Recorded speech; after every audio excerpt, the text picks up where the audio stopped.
بسم الله والحمد لله والصلاة والسلام على رسول الله وعلى آله وصحبه ومن اتبع هداه أما بعد cette nuit, la nuit du 18 du mois de Rabi' al-Akhir de l'année 1442 après la hijra de notre prophète Muhammad sallallahu alayhi wa sallam, notamment la quatrième assise de notre série de cours intitulée Le danger des règles fausses et innovées pour la voie du musulman. Dans l'assise d'aujourd'hui, je vais parler de 3 règles innovées et dangereuses qui découlent des règles que j'ai évoquées précédemment, qui sont des règles des gens de At-Tamyi', ceux qui ont Mayyi'u al-Manhaj, c'est-à-dire textuellement liquéfié al-Manhaj. Ce terme de At-Tamyi', de dire qu'un tel est un Mumayyi' ou un tel groupe est un groupe de Mumayyi'oun, est un terme qui est employé par nos savants et est un terme qui est exact d'un point de vue linguistique comme d'un point de vue légiféré. Et At-Tamyi' qui est littéralement, que l'on pourrait traduire littéralement par la liquéfaction, c'est-à-dire le fait de rendre le manhaj liquide. Ceci nous apparaît mieux lorsque nous évoquons son contraire. Par exemple, dans la langue française, on a l'habitude de dire un tel a un manhaj qui est dur, un manhaj qui est fort, un manhaj qui est puissant, un manhaj qui est solide. Et bien son contraire, le fait que un tel a un manhaj qui n'est pas solide, qui n'est pas dur, c'est-à-dire un manhaj qui sera liquide, quelque chose qui sera faible. Ceci est le terme utilisé par nos savants pour cataloguer ce genre de personnes. Et donc ces règles, qui sont des règles de Al-Mumayyi'ah, des gens de Tamyi', ces règles que j'ai évoquées précédemment et que je continuerai d'évoquer aujourd'hui, ces règles qui ont pour but, pour véritable but, de défendre les gens de l'innovation, de défendre les gens de l'innovation et d'accuser et de diaboliser les gens de la sunna qui réfutent les gens de l'innovation. Et nous verrons que toutes ces règles sont liées, que ce soit les règles que je vais évoquer aujourd'hui ou les règles que j'ai évoquées précédemment. Comme cela, les règles évoquées précédemment sont liées avec les règles évoquées aujourd'hui. Toutes découlent soit de la règle que je vais évoquer aujourd'hui, qui est la règle en or, cette règle qui fut pratiquée, qui est toujours pratiquée par les frères musulmans, le groupe et la secte des Ikhwan, al-Muslimin, leur règle d'or, qui est la règle de al-Ma'dira wa al-Ta'awun, qui est la règle de l'excuse et de l'entraide, qui est une des grandes bases desquelles découlent, ou de laquelle découlent les règles que j'ai évoquées précédemment ainsi que celles que je vais évoquer aujourd'hui. Comme cela, la règle que j'ai évoquée la semaine dernière, qui est le manhaj al-wasi'u al-afyah, c'est-à-dire la voie large et globale. La voie large et globale, si vous vous rappelez, cette voie qui englobe tous les musulmans, ceux qui sont sur la sunna comme ceux qui sont sur un égarement et une innovation. Cette parole de Abul Hassan al-Ma'ribi qui disait: nous voulons une voie large et globale qui englobe tous les musulmans, c'est-à-dire qu'il n'a pas de mal à estimer, faisant partie de son manhaj, le même manhaj, la même voie que lui, un tabliri, un ikhwani, un haddadi, un mumayyi', etc., etc. Comme cela, cette règle, cette première règle que je vais évoquer aujourd'hui, qui est la règle d'or chez al-Ikhwan al-Muslimin, c'est-à-dire les frères musulmans, le groupe des frères musulmans, cette règle qui est appelée Qa'idatul Ma'zira, wat-ta'awun, c'est-à-dire la règle de l'excuse et l'entraide. Nous nous réunissons à propos de quoi nous nous sommes mis d'accord et nous nous excusons les uns les autres à propos de ceux dont ou de ceux à propos de quoi nous divergeons. Ceci est la règle d'or des frères musulmans et ceux qui les ont suivis dans cela parmi les gens de At-Tamir, c'est même que j'ai évoqué dans les cours précédents comme le groupe de Ali al-Halabi et de ses partisans, Abu al-Hassan al-Ma'ribi, Adnan Ar'ur et tous ceux qui suivent ce manhaj qui est appelé par Abu al-Hassan lui-même le manhaj al-Wasi' al-Afyah. Je tiens à rappeler encore une fois que le but de ces règles que j'évoque, le but de ces assises est de faire connaître à nos frères ces règles innovées, de mettre en avant leurs dangers pour la voie du musulman, et ce n'est pas de faire une explication détaillée de chacune de ces règles et de faire une réfutation détaillée de chacune d'entre elles, simplement que tu entendes parler de cette règle comme étant une règle fausse et inventée, rappeler quelques paroles des gens de science concernant cette règle et la fausseté de celle-ci et le danger de celle-ci pour la voie du musulman, et te mettre en évidence aussi que cette règle peut avoir des ramifications et des variantes qui sont utilisées parfois par des gens qui feignent d'être parmi les gens de la sunna. Parfois même, comme je l'ai évoqué, elles peuvent être utilisées à tort, bien sûr, par des gens de la sunna qui n'ont pas compris ces règles ou qui ont été dupés. Ceci, nous y reviendrons plus tard lorsque j'évoquerai quelques règles concernant la manière de se comporter avec l'innovateur et lorsqu'il tombe dans l'erreur, et la manière de se comporter avec le salafi, sunni, lorsque lui tombe dans l'erreur. Ici, concernant cette règle, le fait de dire que nous nous réunissons à propos de quoi nous nous sommes mis d'accord et nous nous excusons les uns les autres à propos de ce dont nous divergeons. Il faut savoir que cette règle est composée de deux parties. Le fait que nous nous réunissons à propos, donc d'après leurs paroles, nous nous réunissons à propos de quoi ou de ce sur quoi nous sommes mis d'accord. Ici, il faut voir que ceci implique que ces derniers appellent à se rassembler. Simplement, la manière de se rassembler n'est pas évoquée dans cette règle. C'est-à-dire qu'ils appellent uniquement au rassemblement, c'est-à-dire nous nous rassemblons par rapport à ce sur quoi nous nous sommes mis d'accord. Nous nous rassemblons simplement, sans condition. C'est-à-dire, nous nous rassemblons avec les gens de la sunna et ceux qui ne sont pas sur la sunna.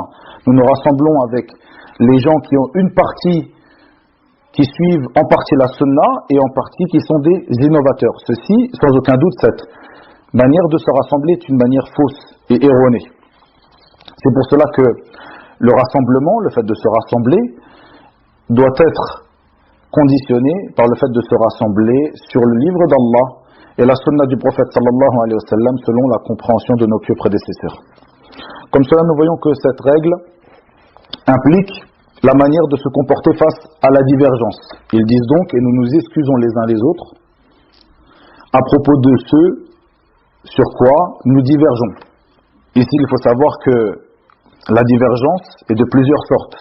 Et dans cette règle, nous voyons que la divergence fut évoquée inconditionnellement, c'est-à-dire nous nous excusons les autres à propos de quoi nous divergeons, sans condition. Quelle que soit la divergence, nous nous excuserons les uns les autres. Ceci afin de, et nous revenons à la première partie de la règle, ceci afin de nous rassembler.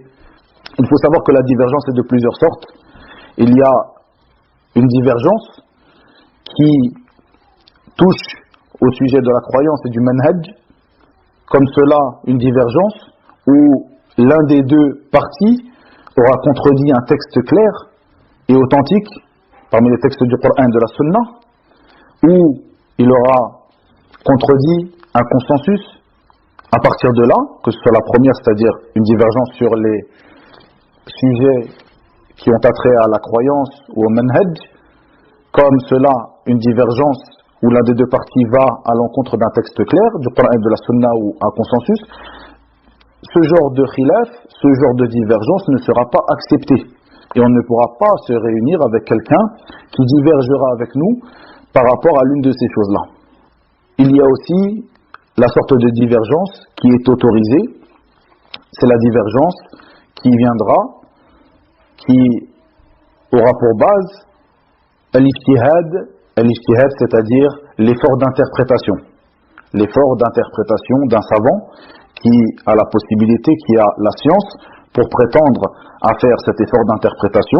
À partir de là, cette divergence sera une divergence qui sera acceptable. Ici, nous voyons que les frères musulmans, comme je l'ai évoqué dans des cours précédents, utilisent cette règle, en particulier leur fondateur, Hassan al-Banna, qui utilise cette règle. Comme cela, leur guide, ceux qui sont à leur tête, utilisent cette règle pour légitimiser le fait de rassembler sous leur bannière toutes sortes de personnes et toutes sortes de manahij, de voies, de méthodologies, jusqu'à rassembler sous leur bannière, la bannière des frères musulmans, comme cela ils s'appellent, même des gens qui ne sont pas sur la religion de l'islam, comme des chrétiens et autres. Il n'y a pas de doute que cette règle est utilisée, comme je l'ai évoqué précédemment, pour secourir et pour défendre les gens de l'innovation.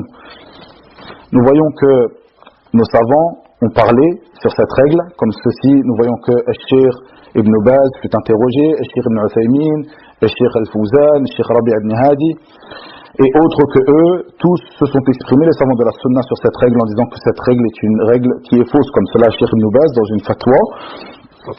Je résumerai simplement sa parole. Il fut questionné sur cette règle et il dit, bien sûr, nous nous entraînons les uns les autres selon ce sur quoi nous nous sommes accordés, c'est-à-dire accordés à secourir la vérité et appeler à la vérité et à mettre en garde contre ce qu'Allah Azza wa Jalla et son prophète ont interdit. Voici la chose sur laquelle nous devons nous accorder. Comme cela, le fait de dire que nous excusons les uns les autres, selon ce sur quoi nous divergeons, eh bien ceci n'est pas inconditionnel. Plutôt, il faut détailler cela, car il y a certains sujets, comme les sujets où l'effort d'interprétation est possible, où la preuve n'est pas claire, eh bien, dans ceci, comme nous le dit Cheikh Ibn Baz, il est obligatoire de ne pas se réprouver les uns les autres. Par contre, en ce qui concerne ce qui contredit un texte du livre d'Allah et de la Sunna, ce qui est obligatoire, c'est de réprouver et de réprimander celui qui ira à l'encontre de ce texte, dans le sens général des paroles de Cheikh Al-Allama Ibn Baz. Ceci nous emmène à parler d'une autre règle qui est la même que celle-ci en réalité, mais exprimée sous une autre forme, c'est-à-dire une variante de cette règle. Nous voyons que cette variante a été inventée et innovée par Ali al-Halabi et ses partisans, ainsi que Abu al-Hassan al-Ma'ribi et ses partisans. Cette règle est appelée chez eux la naj'al khilafana fi ghayrina sababan lil khilafi baynana, c'est-à-dire nous ne faisons pas de notre divergence concernant autre que nous une cause d'une divergence entre nous. Comprenez bien, ne faisons pas de notre divergence concernant autre que nous une cause de divergence entre nous. Il n'y a pas de doute que cette règle est une règle qui est proche de la règle des frères musulmans, et nous voyons que cette règle est une règle sans aucun doute qui est fausse et innovée, et qui est une règle dangereuse qui tente à préserver et protéger les gens de l'innovation, comme cela a diabolisé, entre guillemets, les gens de la sunna qui réfutent les gens de l'innovation. C'est-à-dire que lorsque des gens de la sunna réfutent et mettent en garde et jugent de l'innovation de certains innovateurs ou du statut d'innovateur de certaines personnes, eh bien ces derniers qui ont inventé cette règle nous appellent à ne pas diverger entre nous. Si l'un d'entre nous voit que cette personne n'est pas un innovateur, eh bien, ne faisons pas que cette divergence qu'il y a entre nous sur l'innovation une telle ou l'innovateur un tel soit une cause de divergence entre nous. Comme vous le voyez, c'est une règle qui appelle à ce que j'ai évoqué précédemment, le fait de liquéfier textuellement le manhaj d'une personne. Une autre règle que j'évoquerai ici, c'est la règle qui est appelée الموازنات الموازنات بين الحسنات والسيئات, c'est-à-dire le fait d'équilibrer, l'équilibrage entre les bonnes actions d'une personne et ses mauvaises actions. Cette règle est une règle très dangereuse. Nos savants ont parlé sur cette règle, ont écrit des réfutations sur cette règle, comme cela Cheikh Al-Allama Rabi' ibn Hadi Al-Madkhali, hafidahullah, comme cela Cheikh Salih Al-Fawzan, hafidahullah, a beaucoup de fatawa concernant la réfutation de cette règle. Nous voyons ainsi que Al-Allama Ibn Baz, Al-Allama Al-Albani et autres que ont réfuté cette règle. Pourquoi? Car c'est une règle très dangereuse pour le manhaj des musulmans. Et cette règle découle de la règle précédente qui est la règle de l'entraide et de l'excuse. Cette règle, la règle de al-muwazanat, c'est-à-dire l'équilibrage entre les bonnes actions et les mauvaises actions d'une personne au moment de critiquer cette personne. Le sens de cette règle, c'est qu'il faille rappeler les bonnes actions d'une personne au moment de mettre en garde contre lui. Et cette règle, sans aucun doute, est une règle fausse qui va à l'encontre du manhaj des gens de la sunna et du groupe dans leur manière de critiquer et de mettre en garde contre les gens. Concernant la critique, al-jarh, al-naqd, la critique et la manière de mettre en garde contre les gens, je vous renvoie à un cours que j'ai donné dans ma série de cours concernant les caractéristiques principales des gens de la sunna, leur position par rapport à la science de al-jarh wa al-ta'dil, la critique et l'éloge, comme cela au dernier cours de cette série de cours, les règles fausses ou des règles fausses et innovées et leur danger pour la voie du musulman. J'ai expliqué déjà cela, certaines facettes de la voie des gens de la sunna concernant la critique. Et parmi leurs voies, aux gens de la sunna concernant la critique, le fait qu'ils rappellent les défauts d'une personne et qu'il n'est pas en condition, ni même quelque chose de recommandé, de rappeler les bons côtés d'une personne, de rappeler les hasanat, les bonnes actions, les bons côtés d'une personne. Plutôt ceci va à l'encontre des textes du Coran et de la sunna et de la voie de nos pieux prédécesseurs parmi les imams du hadith. Et nous voyons que les savants ont réfuté, comme je l'ai dit précédemment. Nous voyons que par exemple Cheikh Ibn Baz, lorsqu'il fut questionné, il dit ceci n'est pas obligatoire, c'est-à-dire de rappeler les bons côtés d'une personne.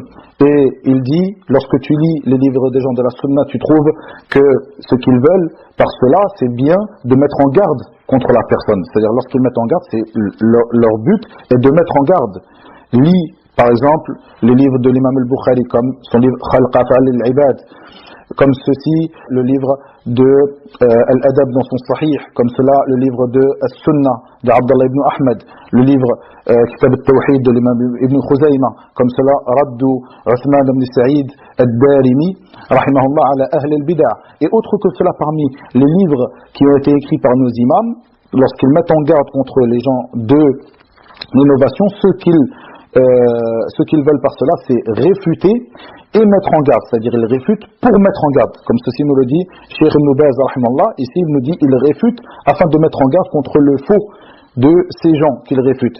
Et le but n'est pas de rappeler les bons côtés d'une personne, plutôt le but est de mettre en garde contre leur faux. Nous voyons certaines fatawa aussi de Cheikh Al-Allama Al-Fawzan où il dit que le fait de rappeler les bonnes actions d'une personne, les bons côtés d'une personne au moment où tu mets en garde contre lui, annule même cette mise en garde que tu fais. Comment peux-tu mettre en garde contre quelqu'un en disant oui, oui, mais cette personne a tel et tel et tel et tel comme bon côté. Ceci ne fait pas partie du manhaj des gens de la sunna. Plutôt au moment de mettre en garde contre quelqu'un, tu mets en garde et tu ne rappelles pas ses bonnes actions, ses bons côtés. Ici, un point très important que nous trouvons dans la parole, dans une parole de Al-Allama Cheikh Al-Albani rahimahullah ta'ala, il nous dit ici, je résume sa parole, il nous parle de en garde. Alors, de fait de mettre en garde, et sa parole est proche de la parole de Al-Allama Ibn Baz, que je viens de résumer et de traduire, mais lorsque l'un des savants de la sunna, bien sûr, fera la biographie d'une personne, même si cette personne fait partie des gens de l'innovation, ou même si cette personne est tombée dans des innovations, il ne sera pas, il pourra rappeler les bons côtés de cette personne. Ici, nous parlons de mettre en garde, du fait de mettre en garde et de réfuter quelqu'un. Et Cheikh Al-Albani rahimahullah dans cette parole nous parle d'une chose très importante que les savants mettent en avant, Ceci te permet de comprendre et de ne pas avoir d'ambiguïté lorsque tu lis certains livres, comme par exemple des livres de Al-Hafid al-Dhahabi, Al-Imam al-Dhahabi, comme son livre Siyar A'lam al-Nubala ou son livre Tarikh al-Islam, qui sont des livres de biographie et des livres d'histoire. Et Cheikh al-Albani rahimahullah met l'accent dessus dans cette fatwa. Comme cela, certains parmi nos savants ou nos savants mettent l'accent sur cela afin que tu ne tombes pas dans l'ambiguïté. Lorsque tu lis par exemple que l'imam al-Dhahabi parle de quelqu'un parmi les gens de la bid'a, mais peut-être qu'il va évoquer certaines de ces ambiguïtés à cette personne, certaines de ces innovations. Peut-être que il va évoquer, peut-être que dans cette biographie, il va le qualifier d'imam. Il va le qualifier de grand savant, par exemple. Comment comprendre cela? Il met en perspective le fait que ici, une biographie ne sera pas faite de la même manière qu'une mise en garde ou une critique de quelqu'un. Dans la biographie, il pourra être évoqué certaines bonnes facettes d'une personne, même si cette personne fait partie des gens qui sont tombés dans des innovations. Comprenez bien cela, afin de ne pas avoir des ambiguïtés lorsque tu lis certaines paroles de certains parmi les gens de science qui disent ceci et cela. Je vous renvoie aussi à l'assise d'il y a 2 semaines concernant l'autorisation de demander la miséricorde pour une personne parmi les gens de l'innovation qui est morte, c'est-à-dire at-tarahum, c'est-à-dire le fait de dire rahimahullah. Ce n'est pas parce que tu entends un parmi les gens de science dire, lorsqu'il évoque une personne parmi les gens de la bid'a, rahimahullah, que ceci est une tazkiya, que ceci est une recommandation, que ceci est un éloge pour cette personne. Il faut bien faire la différence entre ces deux choses-là. Et ce qui est voulu, nous terminons ici en disant que ce qui est voulu par cette règle, la règle de al-muazanat, c'est le fait d'évoquer les bons côtés d'une personne, les bonnes actions d'une personne, lorsque tu mets en garde contre son innovation. Ceci, comme je l'ai dit, donc, est une règle fausse et inventée et très dangereuse pour la voie du musulman. Une dernière règle que j'évoquerai aujourd'hui, c'est une règle qui s'appelle Haml al-Mujmal ala al-Mufassal. Ici, cette règle est, pour résumer, le fait d'estimer une parole abstraite d'une personne par ses autres paroles détaillées. Je m'explique.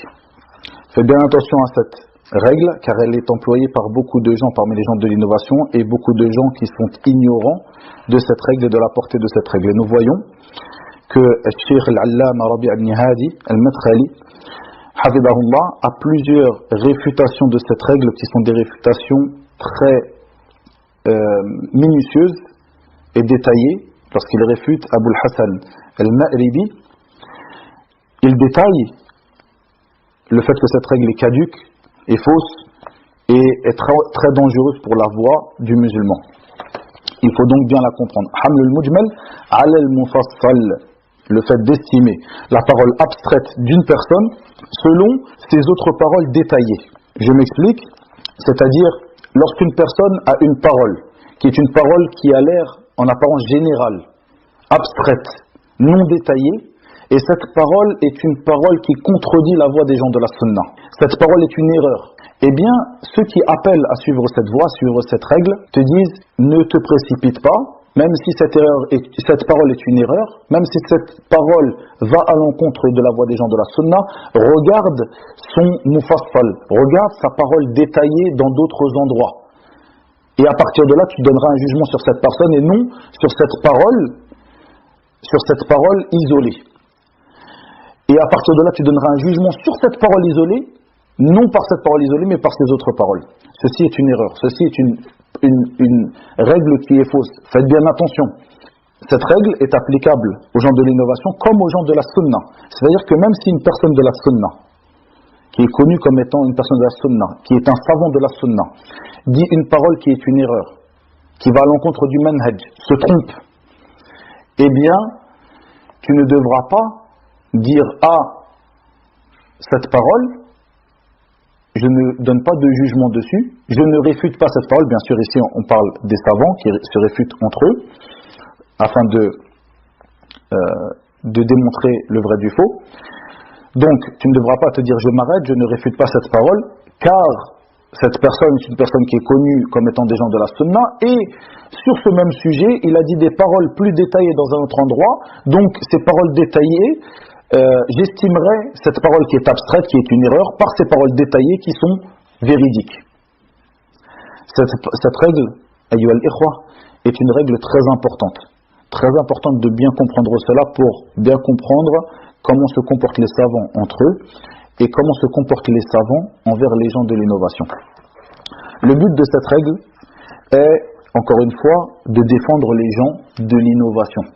Ceux qui ont inventé cette règle, Abul Hassan al-Ma'ribi, Ali al-Halabi et autres, je dis ils l'ont inventée car à la base cette règle, comme je vais l'expliquer, ici est une règle qui est établie, mais pas de la manière dont ils l'utilisent. C'est pour cela que j'ai utilisé le terme inventé.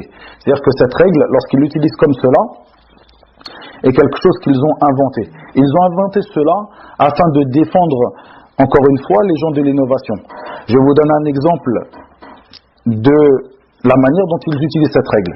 Ils disent, lorsque Sayyid Qutb, qui est une des têtes de l'égarement de notre époque, comme vous le savez, la tête de Al-Khawarij al-Takfiriyin de notre époque, cette personne-là, Sayyid Qutb, lorsqu'il injure certains parmi as-Sahaba, lorsqu'il injure et se comporte de mauvaise manière avec certains parmi l'Anbiya, parmi les prophètes, alayhim salatu wassalam, comme le prophète Moussa, alayhi salam, cette personne, lorsqu'il donne des paroles qui vont à l'encontre de la croyance des gens de la sunna, à certains endroits de ses livres, ils disent non, ne prenez pas cette parole. Pourquoi réfutez-vous cette parole? Regardez plutôt l'ensemble des paroles de cette personne et estimez cette parole, qui est une parole que eux jugent abstraite, c'est-à-dire non détaillée, estimez-la selon ces autres paroles qui, elles, sont plus détaillées. Et à partir de là, vous pourrez donner un jugement sur ces paroles. La réalité est autre que cela. La réalité est que l'erreur doit être réfutée.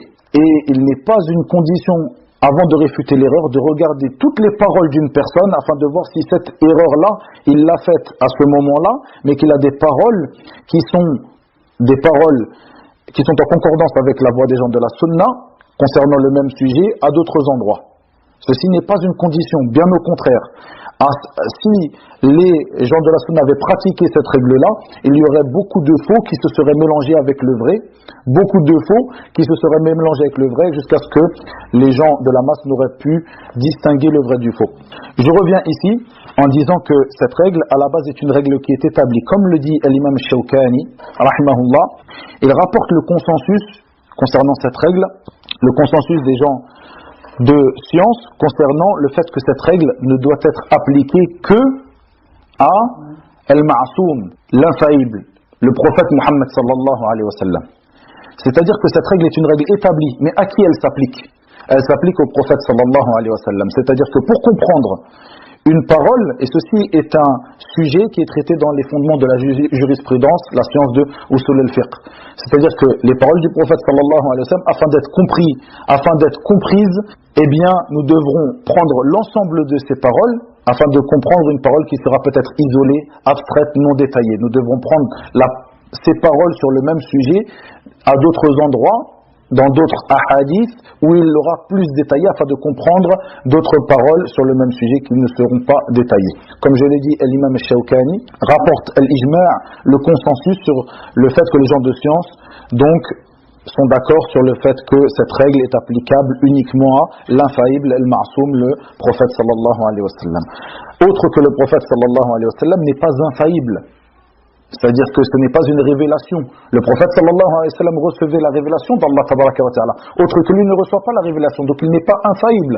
Donc cet endroit où il a dit une parole qui est abstraite, non détaillée, est une erreur tout simple. Lorsqu'elle est une erreur, lorsqu'elle contredit la voix des gens de la sunna, sera une erreur.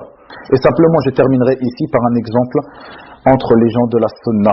Regardez cet exemple pour illustrer cette règle. Nous voyons que cet exemple a été donné par Al-Allama Rabi' ibn Hadi, Al-Madkhali, hafidahullah, afin d'illustrer cette règle. Il parla d'une erreur que fit Al-Allama Al-Sheikh Muhammad ibn Salih Al-Uthaymin, rahimahullah, qui fait partie des grands savants de la sunna, rahmatullahi alayhi. Ce dernier fit une erreur concernant Al-Aqida, la croyance. Une erreur qui est en rapport avec l'élévation d'Allah tabaraka wa ta'ala et son omniprésence avec ses serviteurs. Cette omniprésence qui chez les gens de la sunna est une omniprésence par le fait qu'il entend tout, qu'il voit tout et qu'il sait tout, et non une omniprésence par sa propre personne, c'est-à-dire que Allah Azza wa Jal n'est pas avec nous par sa personne, c'est-à-dire que on dit qu'Allah Azza wa Jal est avec nous en ce moment par sa personne. Plutôt, il est avec nous par le fait qu'il entend, qu'il voit et qu'il sait tout. Ceci pour résumer la croyance des gens de la sunna concernant ce sujet. Et Cheikh Ibn Uthaymin a fait une erreur concernant cela. Et Cheikh Hamoud At-Tuwaijiri, rahimahullah ta'ala, qui fait partie aussi des grands savants de ce siècle, rahimahullah, a relevé cette erreur, sachant qu'il connaît Cheikh Ibn Uthaymin, que eux deux étaient élèves auprès de Al-Allama Ibn Baz. Il le connaît très bien, il sait qu'il fait partie des savants de la sunna. Malgré cela, il releva cette erreur et il réfuta cette erreur. Il la réfuta. Il ne chercha pas à savoir, à rechercher les autres paroles de Cheikh Ibn Uthaymin, sachant que lui-même sait que c'est un savant de la sunna, qui est estimé, qui est connu et reconnu, mais il ne chercha pas à voir les autres paroles de ce savant, Ibn Uthaymin, avant de faire cette réfutation. Plutôt, il le réfuta, et il demanda à Cheikh Al-Allama Ibn Baz, rahimahullah, qui connaît aussi très bien Cheikh Ibn Uthaymin, qui est son élève, de faire le prélude, de faire l'introduction ou de relire et de faire l'éloge de cette réfutation qu'il écrit sur la parole de Cheikh Ibn Uthaymin. Que s'est-il passé après cela? Cheikh Ibn Baz accepta, fit l'éloge de cela et révisa cette réfutation. Que se passa-t-il? Et Cheikh Ibn Uthaymin, lorsqu'il apprit cela, envoya un message et demanda à Cheikh Hamoud Tuwaijiri de lui envoyer une copie de sa réfutation. Il lit cette copie, il dit que cette copie est conforme, que ce qu'il a affirmé dans il dit donc Cheikh Ibn Uthaymin que ce qu'a affirmé Cheikh Hamoud Tuwaijiri dans sa réfutation est conforme, est la vérité. Il reconnut donc son erreur et il alla même jusqu'à faire écrire une introduction à la réfutation de Cheikh Hamoud Tuwaijiri, une introduction sur la réfutation sur sa propre personne. Regardez al-ikhlas, regardez la sincérité. Nahsibu kadhalik wallahu hasibuhu wala nuzakkihi ala Allah tabaraka wa ta'ala. Regardez la sincérité de cet imam Cheikh Ibn Uthaymin. Il fit l'introduction d'une réfutation faite à lui-même. Et le livre de Cheikh Hamoud Tuwaijiri fut imprimé comme cela avec l'introduction de ces deux grands savants, Al-Allama Ibn Baz, Al-Allama Ibn Uthaymin, rahimahumullah. Nous voyons ici un exemple où les savants de la sunna pratiquèrent, ou plutôt ne pratiquèrent pas cette règle, la règle de Haml al-Mujmal al-Mufassal que j'ai expliqué ici. Wa ila huna wa billahi tawfiq. Wa sallallahu wa sallam wa baraka ala nabiyyina Muhammad wa akhiru da'wana anil hamdulillahi rabbil alamin.